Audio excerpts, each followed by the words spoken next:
A strategy that we do in special education sometimes when teaching students to be independent with money is we teach them to use the next dollar up strategy. That way they're not having to be proficient with counting change. So for example, let's pretend that we're making a purchase in the community and the purchase would be for $2.65.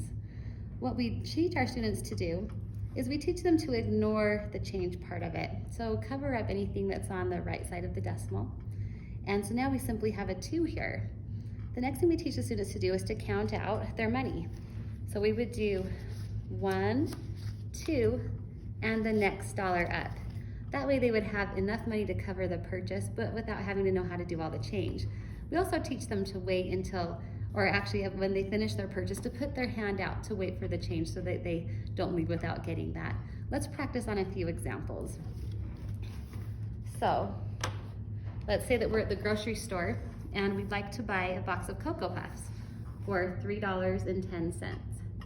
So once again, we teach our students to ignore the change part of the number. So we just have a 3 and we're going to count 1, 2, 3, and the next dollar up.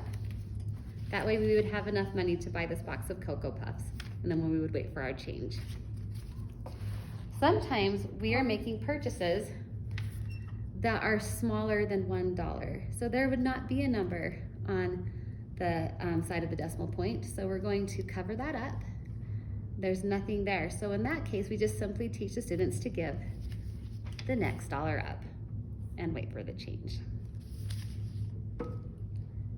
As our students advance in skills, they will eventually be using different denominations of dollars. When you're first teaching the skill, it's simplest just to use a bunch of ones, but as a student increases their skills and can use 5s, 10s, and 20s, you'll want to have those available.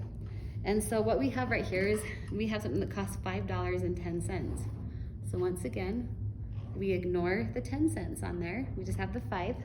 And in this case, I have a $5 bill. So I'm going to put $5 and the next dollar up.